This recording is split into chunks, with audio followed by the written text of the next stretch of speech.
Trabalhando com o Bridge, eu consigo acessar e organizar fotos de uma forma bem prática. Então, por exemplo, aqui eu tenho 3 fotos de uma passeata. Eu posso salvar ele como uma coleção, vindo aqui embaixo, clicando em Sim, chamando aqui de passeata. Depois, se eu quiser tratar essas fotos, como elas são negativos digitais, ele vai abrir no Camera Raw. Então, eu seleciono as 3 e clico aqui em Abrir no Camera Raw. Daí ele não vai passar pelo Photoshop, ou eu clico com o botão direito e clico aqui em Abrir no Camera Raw ou Abrir no Photoshop.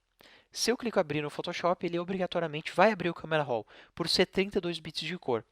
Aqui dentro, eu posso trabalhar com as imagens separadamente ou de forma sincronizada.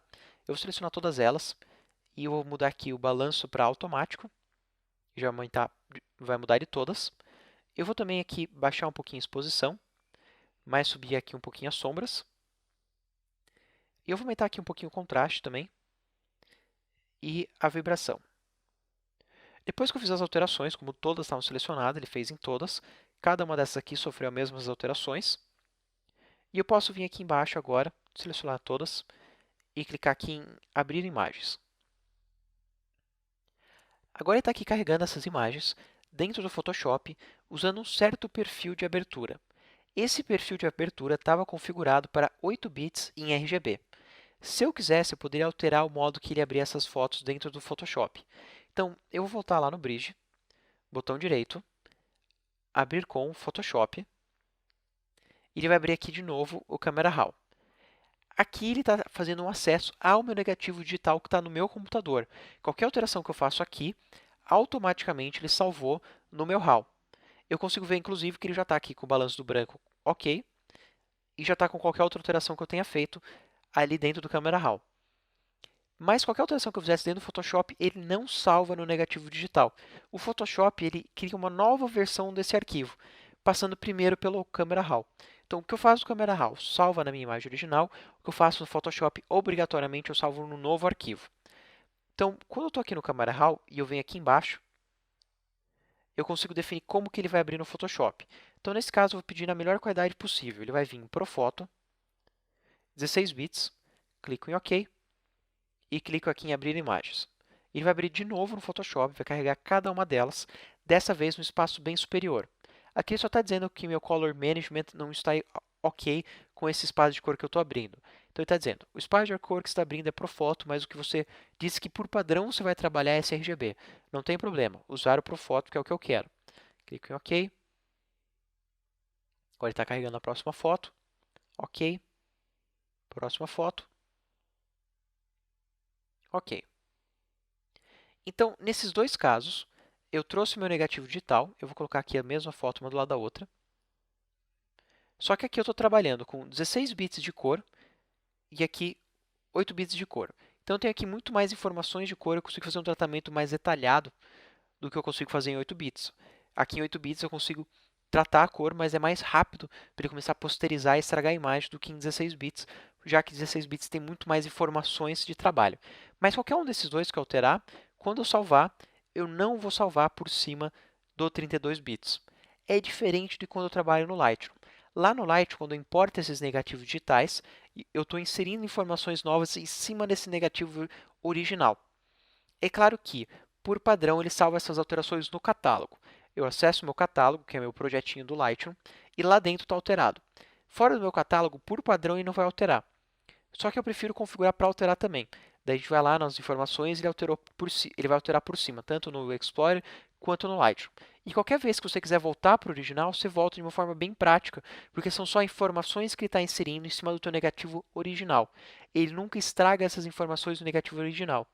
No Photoshop, quando eu estou fazendo ajustes, eu tenho como trabalhar com layers de ajustes de modo não destrutivo.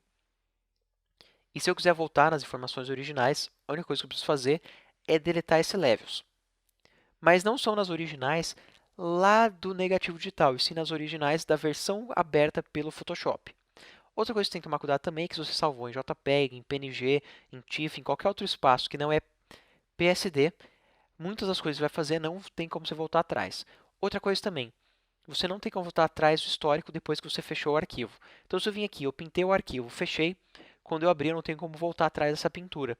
Lá no Lightroom, você tem como voltar atrás de qualquer coisa que você alterou, porque ele sempre vai guardar todo o passo a passo que você fez. Então, essas são as principais diferenças entre o Photoshop e o Lightroom. Primeiro, o Lightroom trabalha com seus 32 bits de cor com seu negativo digital. O Photoshop trabalha com uma nova versão. Ele primeiro abre dentro do Camera Raw esses 32 bits e depois trabalha dentro do Photoshop. Outra alteração também é que qualquer coisa que você faz no Lightroom, você volta atrás, no Photoshop depende do teu histórico. Se fechou o Photoshop e abriu novamente, você não tem mais aquele histórico. Mas você vai escolher um ou outro dependendo do seguinte. Quando você só quer trabalhar com seus negativos, fazendo ajustes nele, então, por exemplo, você trabalhou no evento, tirou um monte de foto e você quer ajustar as fotos do evento. Você vai fazer isso no Lightroom de uma forma muito mais prática e profissional do que no Photoshop. No Photoshop você consegue ser profissional, mas acaba tendo muito mais trabalho para ser tão profissional quanto no Lightroom. Mas em contrapartida, você quer fazer manipulação, juntar várias fotos, trabalhar em 3D, trabalhar com pintura digital, isso tudo você só vai conseguir fazer dentro do Photoshop. Isso não é o tipo de trabalho do Lightroom. Outra coisa que é importante saber também, se você vai trabalhar com eventos, com fotos de modelo, mas não é com composição, sai mais barato para você comprar somente a licença do Lightroom do que a licença do Photoshop também. A licença do Photoshop, hoje em dia você acessa tanto pela compra do pacote CS6, como também pelo acesso do Creative Cloud. O Creative Cloud é barato, não é caro, você vai ter acesso a todos os softwares, mas assim, sai um pouco mais em conta você ter somente o Lightroom. E se você tem somente o Lightroom, você tem como tratar as fotos, como entregar livros, entregar páginas de web, entregar arquivos de impresso. Então, embora tenha limitações na parte de composição, sendo assim tem várias outras opções dinâmicas. Caso você não queira ter o Lightroom, você só queira ter o Photoshop CS6, por exemplo, ainda assim você tem o Camera Raw, você tem o Bridge e você tem o Photoshop. Você também vai poder ter, se você assinou o Creative Cloud, tanto o Photoshop quanto o Lightroom.